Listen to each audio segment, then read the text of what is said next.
So we all have complained at one point or the other saying the education system sucks. At least from school level, we all have complained saying, "Oh yeah, I have never used those algebraic formulas or those theorems which I learned in school. They are not for any use.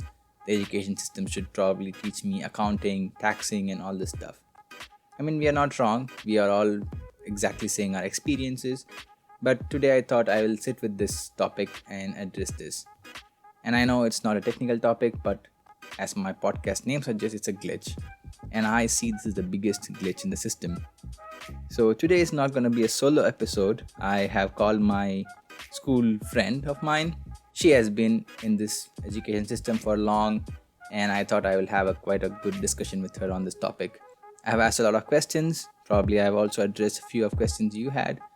Let me go to the episode and brief you before interviewing her. Welcome to Glitch.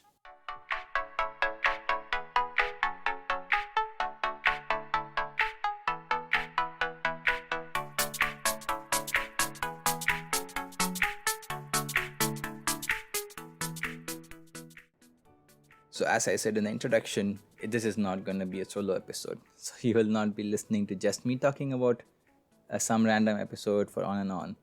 I can spare you from that.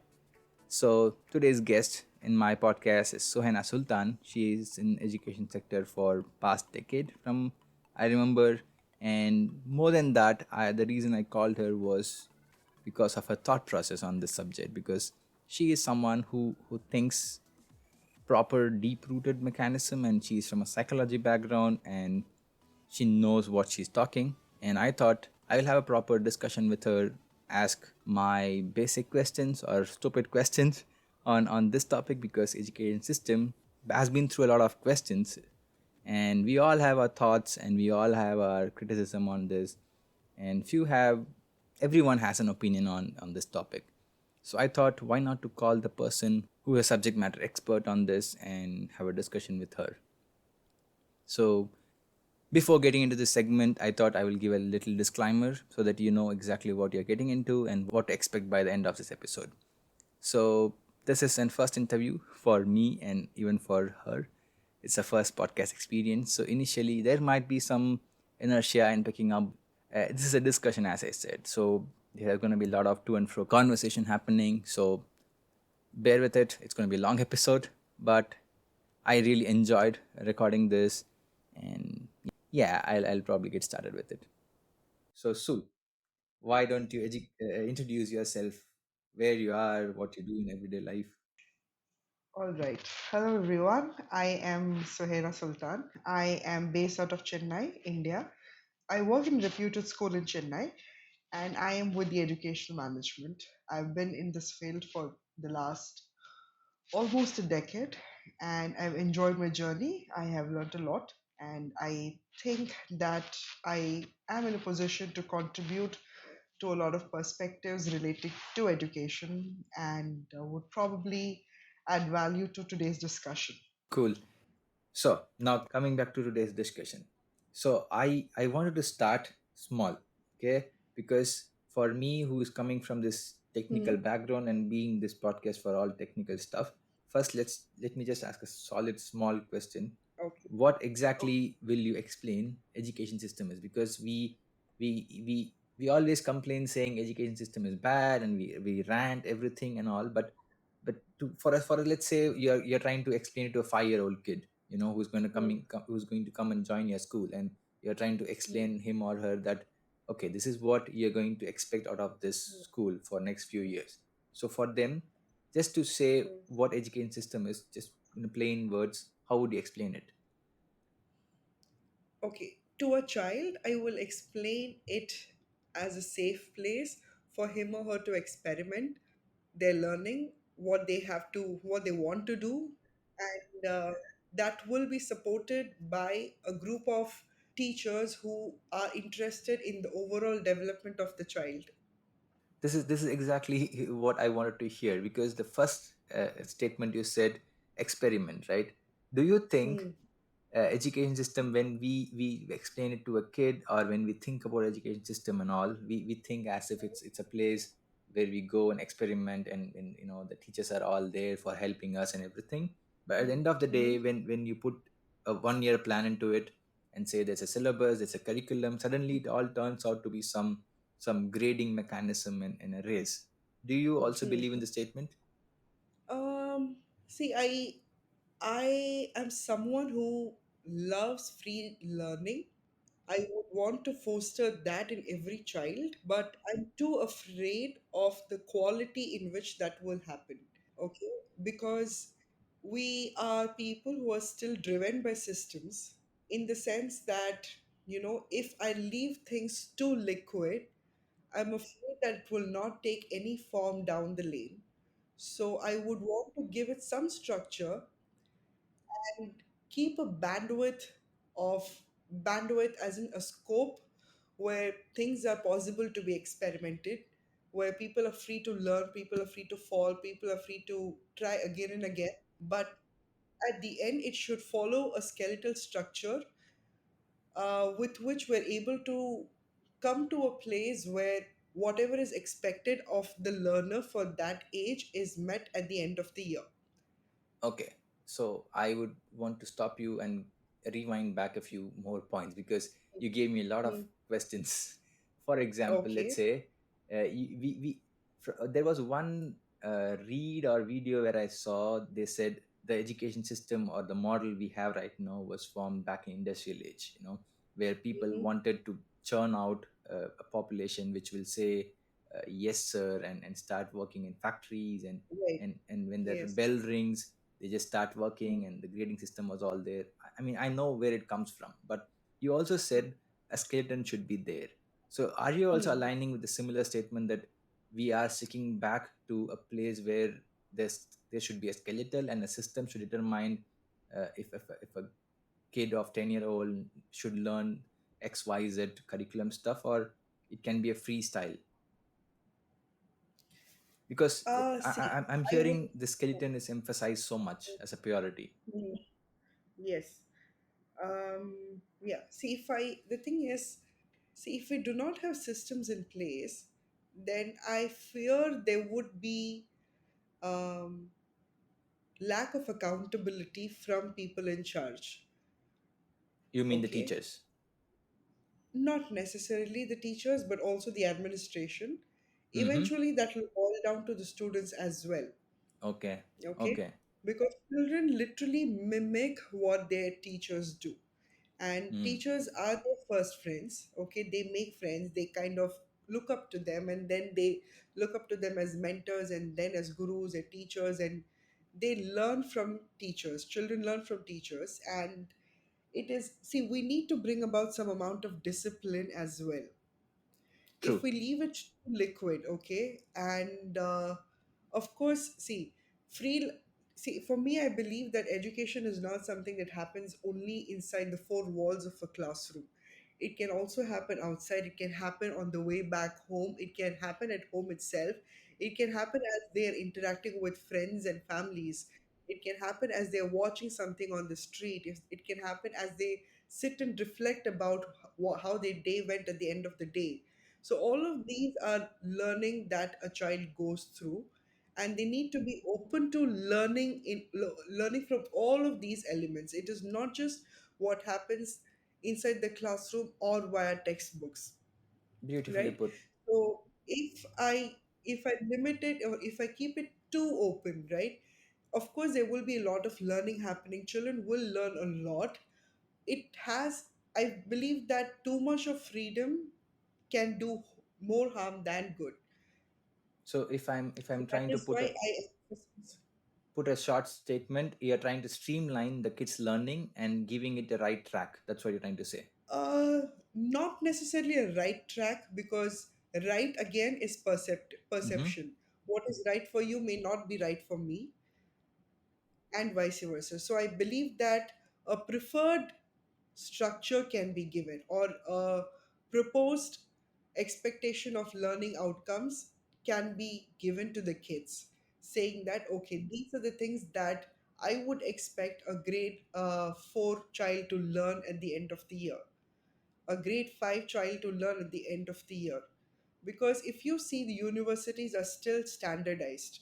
Hmm. Okay, so if I leave it too open to the children to learn as they wish, as they learn things and all of that, by the time they come, when they reach the university level, either it is too late for them to brush up on whatever is required or to learn whatever is required, or they might just be ignorant about the fact that okay, these universities are not for me. They, it might backfire. There are chances, there are possibilities. Not every child might fare at the same rate. Okay. Some children might outperform, some children need help, some children may just give up. So I am talking for all the children here. Okay. So Hmm. that's a lot of point to digest, first of all. So you're trying to say this is where the curriculum comes in. Okay, I agree with all this stuff. I agree that there's a gap which we might need to fulfill if we let the kid go all free fall. But my question is, we when we talk about curriculum, or when I ask a question on how important this curriculum is, we have an answer. Or when I ask how important the child to experiment on its own, we have an answer.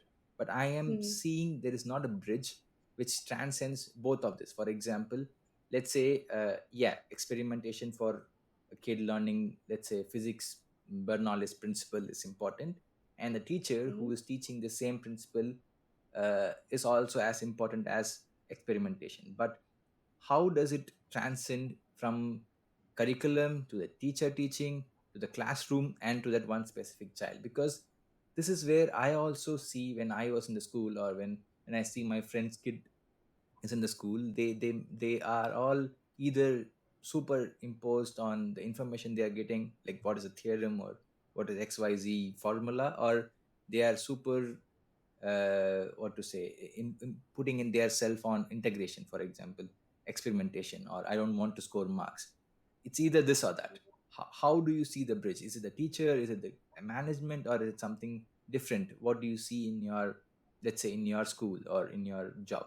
Right. So if I think of what you just spoke, I think both mean the same. Mm-hmm. um, at the end of the day, it boils down to what the child learns. Okay.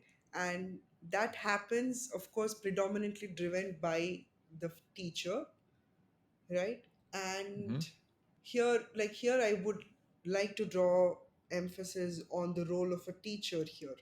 Okay. Okay, in my school, in the kind of curriculum that I work with, teachers are called as facilitators. Okay, for a very important and for a very beautiful reason. So we do not come to the class and teach children. Okay. In my system, it is absolutely okay for teachers to not know an answer. Mm. Okay, and it is okay for teachers to learn with the children. That way they ensure transparency, that way they show that learning is continuous process. It does not stop at a certain age. What is important is how people learn and how open they are to learning. But I have a really risk Mm. oriented question here. For example, Right. okay, the teacher might not know the answer. It is okay with Mm. a study or a small principle, but what are things like subjective or deterministic kind of studies? Like, let's say I need a programming answer, and the teacher says, even I don't know, let's all figure it out together. And they figure out Mhm. something, but let's say it's not the efficient one or the right one. How will the child Mhm. know the right answer then? Right. See, yeah. So when I told facilitators, right? Hmm. So facilitators are people who help the child come to an understanding of the concepts. Okay. Okay, that they do in a very very transparent manner, in the sense that, of course, so there are a lot of questions that start off that inquiry process in a child. Okay, teachers ask questions. Teachers, of course, do their study, they do their research, they create their plans, and then they come to the class. And they come to when they come to a class, they come to a class with, say, 10 to 15 children who are blank slates. Yeah. Okay, there are children who might know the concept, or they may have an understanding of the concept a little bit, or they might know it a lot. And there could be children who just do not know anything, and they're just probably learning it from the beginning. Exactly. Yeah. Okay, Hmm. so they kind of have an assessment of, okay, how does their class look like, what is the ratio of children who know the concept, And what is the ratio of children who do not know the concept? Okay. Okay. Once they have an understanding of that, they start with a few provocative questions, saying which ignites their mind to explore and start thinking on those lines. Hmm. they, children go out and explore, children seek resources, they go out and find out information that is required for them to get an answer to what the teacher has asked, what the facilitator has asked. Then Mm-hmm. they come back with their understanding, they come back with their research to the teachers, and then they explore, they dive further into the nitty gritties of that particular concept. They learn the concept criss and cross. They probably attach that concept of, say, of a science concept with something related to mathematics, with something related to social studies, and then they understand how it is manifested in real life. Okay, that's actually nice to hear, but I'm going to again see to the Hmm. criticism based of our point of view, because I really Hmm. want you to address this question again, like what is the present day education system? What is exactly trying to achieve? Because when you say children going out and doing research and everything, that's exactly what I imagine of my kid when he or she goes to school. I want this to happen from probably Hmm. from grade one itself. I don't mind. The question again comes off like, okay, so yeah, my kid does all this stuff, but is it something which really the kid needs, or is it something the curriculum says it needs? Because when Hmm. I was in the school, they said, okay, you just need to score marks, and when you score the grade or mark, you are good to go from this class to next class.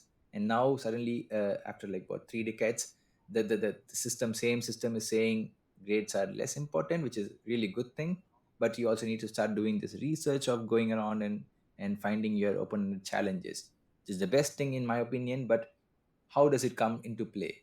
When I To be specific, who determines all this curriculum? Is it one board treats it in a way, or some other board treats it in a different way?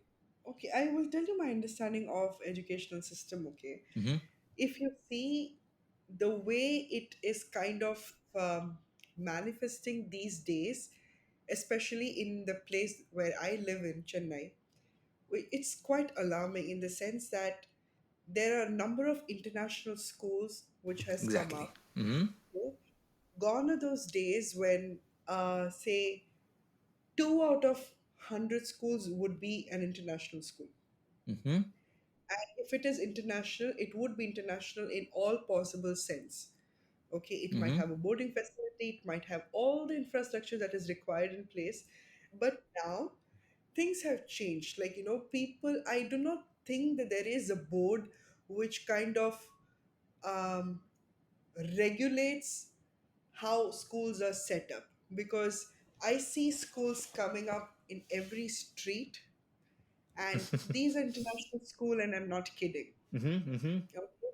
So I have seen international preschool. uh, International preschool. yes, international preschool, which is literally in an area which is equivalent to a car parking area under a basement of an apartment. Mm. Okay, so Can you imagine? So that is the quality. So that says XYZ International Preschool. And I'm like, and how are you international? Nobody knows. Nobody has monitored. They've got their license and they run their show. So all the parents in the nearby vicinity come dump their children, they go for work, and then they come back, pick their children up. yeah. Yeah, but I don't want to go into that part because it will really become specific to our local area, and probably most of the audience will not be able to relate to that point. But Right. I'm still revolving around this specific question because you also said every school is starting and they have their own curriculums and call themselves international. That I think is a global problem statement, because when you Yes. said Yeah. in your curriculum how the teachers are called facilitators, and how they go around into the classroom thinking it's a blank slate and everything. I think this is your curriculum, it determines that, right? That's what the curriculum demands from the teachers.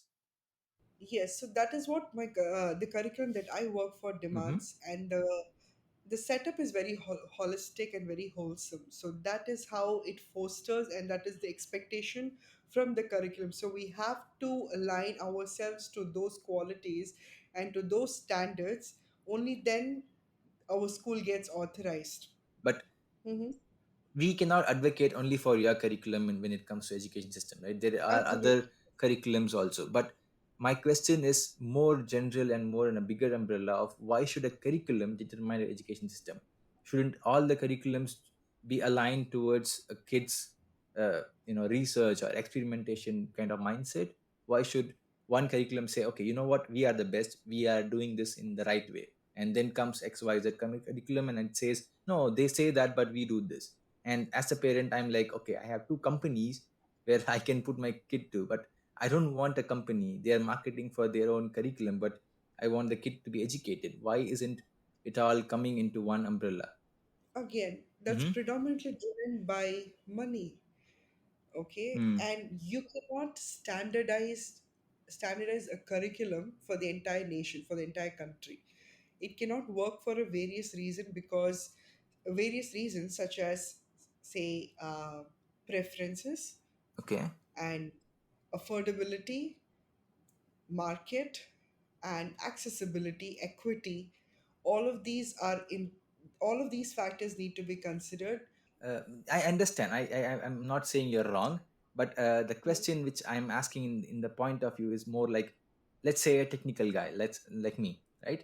And when I come to you and say, Sue, your mobile phone, which is let's say Apple, it is working in Mhm. such a way, in the best possible way, and you're choosing Apple because it is doing the right job. Okay, good. And Apple is of course expensive, and there is also Android phone.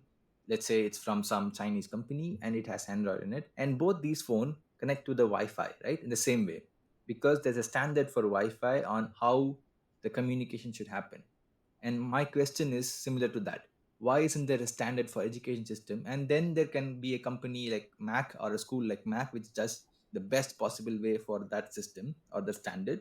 And there can also be a low cost version of the same, which will treat the standard of education system in one way, and it both of them at the end of the day should follow the standard. That's what my question is. Why isn't that standard across the same?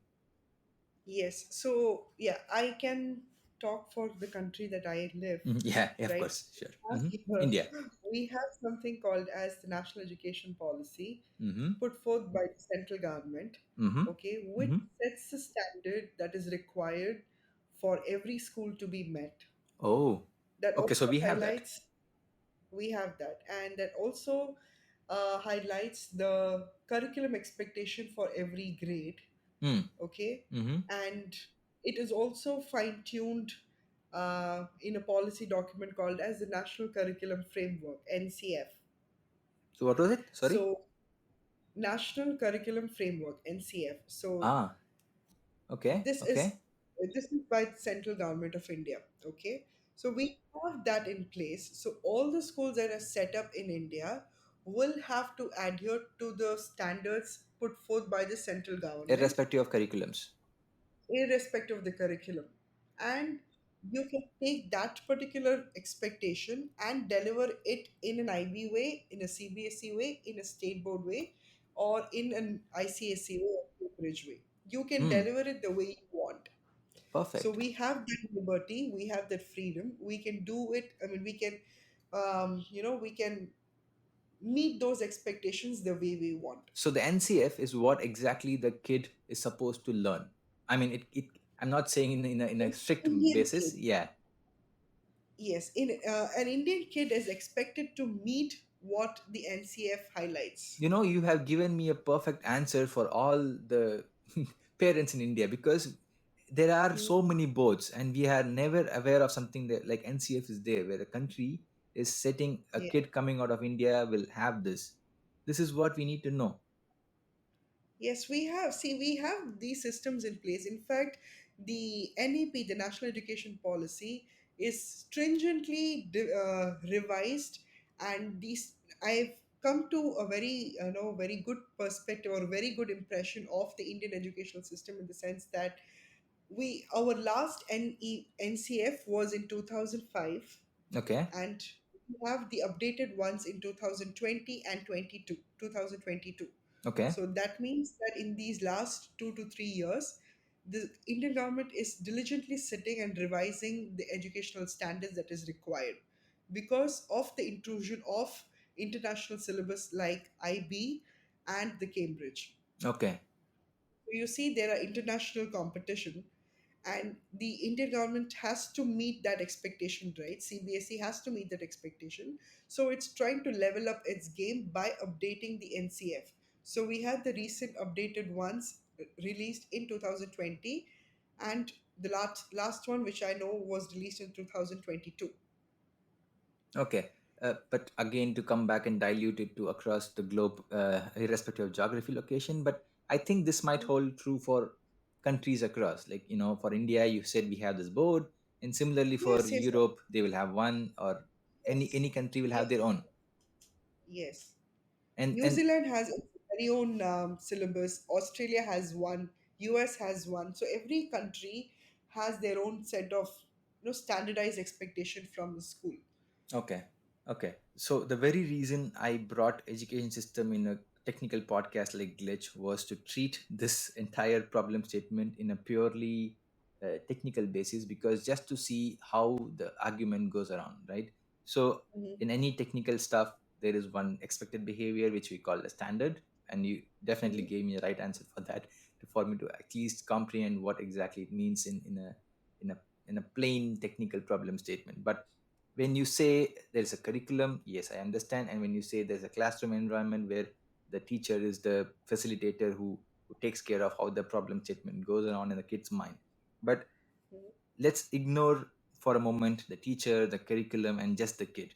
And a classroom will not be, for a teacher, of course, will not be just one kid and one teacher, right? There will be at least more than 10 people. I'm just saying at least 10 is the least Yeah. number a teacher deals with in everyday basis. It might be 30, it might be 40, or even 100. How does a teacher, they need to give individual attention to each and every kid. They need to know how the kid performs. And in right now, how much ever we complain about grading system, it gives the teacher a general idea of, okay, this kid has understood this much amount of the concept which I'm teaching. So how can, in your perspective, let's say we put in 40 students in a classroom, and we give a teacher and expect the teacher to do the same research and experiment and give this time period in 1 year period, how much do you think the justice will be done? It's a very good question. Okay. And if I talk from the school that I work for or for the curriculum that I work for, I have an absolutely brilliant answer to give, Mm-hmm. because we believe in child centered learning. Okay. Okay, where the child is the center of focus of attention, and the teaching and learning inside the classroom revolves around every child, so that we attain through differentiated instructions. So we follow a 12 is to 1 ratio. So we do not have more than 24 children in a class. If there are 24 children, we have 2 to 3 teachers in a classroom. And these teachers are like the mother teachers or the parent teacher, where they are in the classroom for say 70% of their duration in the school. So if they work for 8 hours, right? So 70% of the time the parent teacher is expected to be in the classroom. So that teacher teaches maths, teaches English, teaches science, social, life skills, teaches them language, teaches them all of this. So a teacher is expected to come up with a very, very rich unit planning. So once a unit is set through collaborative planning, it is then once again discussed with their peers, and they come up with learning engagements. Okay, saying that, okay, all right, now we have this particular concept, how do I deliver it? So they come Okay. up with a lot of interesting learning strategies. It could be a debate, it could be hands-on exploration, it could be site visits, it could be black and white learning, it could be paper and pen learning, it could be drawing and learning, it could be learning through music and art, all of that. Okay, a teacher comes up with different strategies, different learning engagements, and this is done over a period of time. And at the end of, say, ideally say 6 to 8 weeks, we expect children who are probably children we expect children to learn that concept. Okay, Okay. so through this multimodal way of learning, what Okay. happens is that a child who may not really follow instructions, who may not be an auditory learner, might learn when they're doing hands-on activities. A child Mm-hmm. who Mm-hmm. is not someone who cannot write, Okay, someone who is finding it difficult to hold a pen, or probably is reversing certain alphabets, or probably shows traits of dyslexia, might learn better when they're doing hands-on activities or when they're listening to their teachers. So Their mode of expression, their mode of basically you're trying to say you have a gauging mechanism where if one fails, other one will come and help the kid. So you're trying to do a lot of lot of parts to one subject. In one, at least the yes. kid will able to gain traction and get the confidence. See, that's what I meant. The system is very holistic, so it is not one versus the other. So a fraction of first style combined with fraction of second style Okay. will help me understand what is happening in the class. Okay. Okay. So But back then, when we were in school, yeah. right, a teacher would come and just say, "Okay, open your textbook, page number 45, paragraph this to this. This is what it means. Answer all the questions at the end of the chapter. Go memorize all of that. Tomorrow you have test. Whoever scores the maximum is the person who is the brightest in the class." But nowadays, we do not have that system, at least for the system that I work for, because the gauging, the assessment is very different. In fact, assessment happens on an everyday basis. So the assessment here is more to aid, to more for the teacher to have an understanding of what the child has learned or how much the child has learned, and how she or he as a facilitator can take it forward from there. But I again need to stop you here because the moment I see you advocating for this one particular thing, I have to come and stop you. The thing is, Yeah. you told me one point that you have 1:12 ratio, right? Why did you Yes. choose that number? What made you guys to choose it 1:12? So it's not us, okay? So it's the fact that uh, an adult would be able to reach out to not more than 12 people when they are trying to Okay, discuss something. fair enough. Okay. So it's not that, okay, see, even 4 is better, even 8 is better, 12 is maximum. More Okay. than 12, it gets very difficult for the teacher, difficult for the facilitator. Hmm. That's true. But now I have to change the question from kids Mm, to teachers. Let's take a back step. But I want your honest opinion. Don't bring mm, in your curriculum or your work environment. Just think about the entire world, right? Do you right. honestly think first of one question, first part is that can we put 1:12 number on because there are so many kids and of course from what I have seen there is a scarcity of good teachers. Let's put it that way, Mm-hmm. right? So we cannot have 1:12, especially in country like India. 1:12 is like the idealistic number when only a few creamy layers of school can even provide that. That's first part. Yes. Can you even think that? And next part is that okay, how do you think the teachers are equipped? Let's say I can put 1:12, but I'm assuming that there's one number of teacher knows everything or is setting up the standard. We are treating them like a computer. If you give them an instruction, 100% of Mm-hmm. this instruction is going to transcend into something. Do you think it is happening? Honestly, if you ask me, it is not happening. Mm-hmm. Okay, this is from a very generic point of view.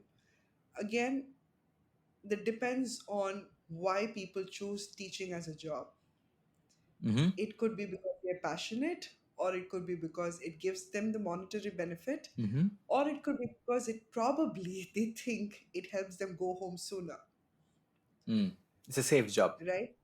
Yeah, it's a safe job. They get their holidays, they get their vacation, they get to go home early, they get to, Okay. Okay. relax the weekend, all of that stuff. So those could be the motivation in which through for which people take up teaching as a profession.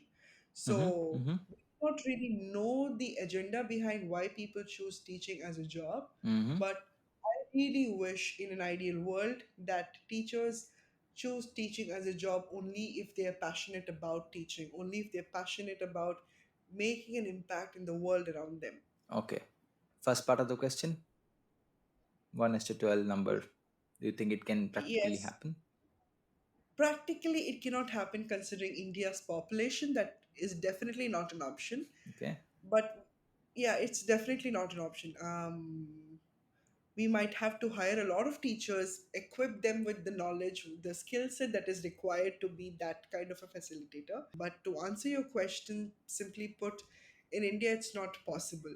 Also, I Across the will world, say that also, I think the same. across the world also say, yeah, it may or may not be possible across the world, but in India, I'm sure it is definitely not an option. True. I have to. I mean, we are nearing the end of the episode, but the question I asked, the last question, gave me a big perspective that there's definitely a gap. For example, in my profession, when I say uh, I'm the professional guy, and if the 100% is not transcended to the job I'm expected to do, I'll be fired. Simple as that. There'll be performance appraisal, and in this performance appraisal, my work will directly have a feedback into my performance.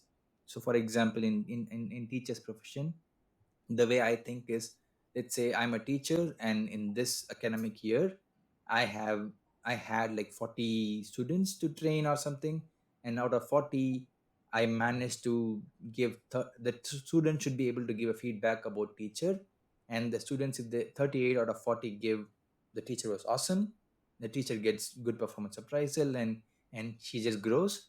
And if, let's say, 10 students give good, and let's say 30 say they are bad, the teacher gets fired. Do you think such a metric is possible in a school? I don't think it is possible, and I don't think that should be possible as well.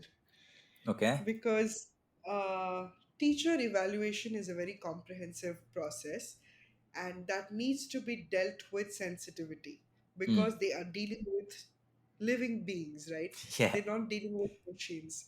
So, on that note, it is not fair on our part to just base teacher appraisal on what the students are Hmm. saying.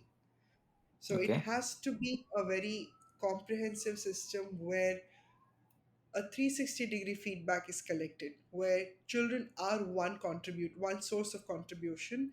There has to be feedback from the peers, from their coordinators, from the management, from themselves, include a self-reflection, and coupled with classroom observation, coupled with the kind of innovation that they've brought and the ideas that they have brought into fruition, and Hmm. all of this together has to be evaluated periodically over the year. And at the end of the year, they should have a review, maybe brownie points if the coordinator is able to pull up a mid-year review, and then follow and have a status check again at the end of the year. So So when that is done, yeah. I think it is more. It also helps the teacher's growth. It also helps for the teacher to grow as a person. So at the end of the year, if I just call and say you did this is good and this is not good, so we are firing you, that is not humane, right? Yeah, So this we is will what have happens to. if you ask a software guy to talk about such a thing. But it's fine. I can completely understand this was not the right way to put the question, but I wanted the stupid question to be out there so that you can give the right answer. Yes. So it has to be dealt with sensitivity, keeping in mind the purpose and agenda behind such an evaluation. Mm-hmm, Why mm-hmm, are you doing that evaluation? Are you aiming at improving the quality of teachers in your school? If yes, go for a comprehensive 360-degree feedback or mm-hmm. 360-degree evaluation style. If that's not your aim, then I think you can come up with something more industrial and see for the teacher's performance in black and white. Okay, number of children who have passed, the number of children who have scored centum. Okay, there you go, you're a good teacher. But Okay. again, that is like, falling into that vicious loop. Mm. So Okay. everything will be based on marks and metrics. That's I mean, I can go on and on about this topic, but I want to come back to the conclusion part. So in this episode, I deliberately don't want to have a conclusion, because if we start doing that, we will give solution, and solution will be either this or that, and with just two people talking is not the right way to do that. But on the other Yes. hand, I would like to ask one question as the ending note. The question is, I have been coming across, not just in India, everywhere I talk, people complaining, saying education system is just bullshit. It was old school. It was set up during industrial age and all this stuff. And I mean, Mhm. look around you. Internet has all the information you need. You just need to go to YouTube and learn by yourself. Of course, teacher is important, but you can choose your skill set and read. So, how do you think is the advocate against or for this kind of statements? Like, do you think a kid should be put into school and then learn irrespective of the board and the matter of things they are teaching. What is your opinion about putting a kid to a school and making them go through this system? See, I would probably try and say, relate that with my weight loss plan, okay? And that's a good one. uh, Yeah, yeah. right? So, if you see, uh, I am someone who's trying to lose weight for the last so many years, and I haven't gotten myself to do that. Okay, Mm-hmm. I have easily given myself reason, excuses, probably hogged on to more junk food, felt guilty, had more sweets, We all have and been there, it's so. so I think it's something that I've consistently done, failing to be diligent, failing to be disciplined in terms of weight loss, in terms of working out, in terms of sleeping well, sleeping properly, having a proper sleep wake cycle, drinking water.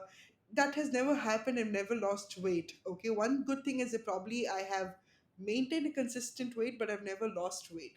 Mm-hmm. Okay, Mm-hmm. whereas if you see my sister, right, she's someone who decided to lose weight.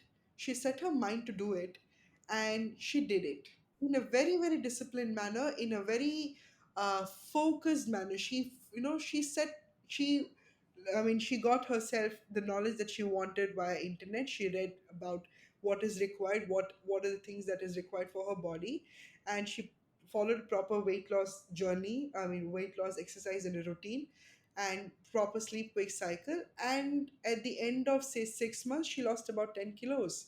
That's nice. Yeah. So, see, again, that depends on people to, on person to person. If you're able to set your mind stuff, whereas, like, if I introspect and see what all I have done, I only be like, okay, these are the reasons why I have not lost weight. So, at the end of the day, it boils down to who you are as a person. If you are someone who can stay disciplined and get going with things, then I would say go for it and get the knowledge that you want the way you want. If Okay. not, if you think that it's not possible, I don't think I can, and I might be lost at some way, and I need people, I need the guidance, I need the system, then yes, enroll yourself in a good school. Perfectly put answer. But I would like to append something to the answer, saying that this answer holds good for someone who understands how they can evaluate themselves, not for the kids. I don't give the parents right to say, my kid is doing everything on their own. At least put them. That's why I wanted this episode focused on primary education, irrespective Mm. of that. This primary education, in my opinion, the kid needs it at least till grade 10 or grade till the age where the kid can see, they Okay, I can. beg to differ. Hmm. Okay, yeah, go ahead. I beg to differ in the sense that I am also a fan of homeschooling. Okay, as long as you are a parent who are supportive, who are nice, who are cordial, who are educated, talented, and skilled, you can raise a child who is But open to learning, who imagine has I'm a raising my kid homeschooled, right? And I'm having this very solid statement that the kid should go to primary education and in some statement, and no one is coming and telling me I beg to differ to me. What will happen to the kid? The kid will get wrong information, right? that's what. So that depends on who you are as a parent. Okay, so children, see, we as children, right? Children especially, they learn by doing. So when they're doing things raw, in a very raw format, and probably say when they're learning things in the nature will teach them a lot of things. They learn by falling, and that learning is lifelong, right? So all the parent has to do is sit and scaffold their learning. The homeschooling is a new department then, because I have no clue on what homeschooling all about. Because in my head, Yeah, when you say homeschool. homeschooling, there are so many questions like how will someone teach mathematics, science, and the concepts needed for the kid to know about science and all this formulas and so many things, right? Up until grade 5, if you see Montessori also, right, they do not have classroom walls, in the sense that a grade 5 child, a grade 3 child, and a pre-KG child, they're all put together. So when you say homeschooling, it's still grade 5. I would prefer it till grade 5. You can still experiment if you want to. That is an option. I Okay. would consider I for was my thinking the other child, way around. Okay. Okay. right? So till grade 5, if you see, even Finland does not have uh, set curriculum as such till grade Yeah, 5. we never learned anything big until grade 5, right? If I Till remember, grade 5. I have no idea what I was learning. I'm probably English, nothing more than that. Yeah, English and mathematics a little bit in terms Yeah, of number numbers. counting and Numbers. multiplication and Yes, all that stuff. yes. Yeah. So again, so till grade 5, I think with the way the brain develops, right? I think it will be amazing if the learning Okay. can happen naturally or through nature or through a parent who acts as a mentor, and that parents should have a group of parents who are like-minded, so Hmm. that way they get perspectives, and that way they can learn from each other and probably help the child learn. They need to travel a lot, they need to explore different places and meet a lot of people, and then they learn that way. So whatever they learn through that way, I think it is going to be We will staying there never for a kill the long. curiosity in the kid. Simple as that. I will Yes, you never will not. fail the kid. The kid will always be curious. Yeah, we had that. I think that's how I remember my grade 5. Okay. Yes, So yes. I would give you the end note, but this episode was good. But I will never say this was a complete bounded episode. This is just a rough Yeah. abstract of start. My audience, Yes. at least the small audience I have, they are super vocal. Once I publish this, they will come back with questions or say it's stupid, don't do this again. So I will tell you what they are trying to say. But Yeah. what is your end note and how do you want to end this episode? I give the outro to you. Right. So, yeah, if you ask me, right, I feel that education these days is something that you as a person will have to sit and reflect. Okay? It has its own perceptions, it has its own meaning. There is no standard definition to educational system as such. It depends on how you want to align your values to what you want to do through education, through the system that education is trying to implement. Then I think you got your answer. But all I would say is that pause and reflect. Okay, just do not go for things blindly, and just do not fall for any marketing gimmicks, and and always read between the lines and see what the gray area is. Things are never black and white. Yeah, just because Sue was advocating for her curriculum doesn't mean that's the best. That's what I want to say here. Yes, absolutely, yes. That every curriculum is beautiful in its Yeah, own yeah, of way. course you Just have to that. be diplomatic here. I understand the stand. It's okay. It's fine. Yes. Yeah. All Yes. right. Thank you so much for Yeah. coming. I'll let you know the feedback and let's see if we can have another episode. Yeah, most welcome, and it was pleasure talking to you, Victor.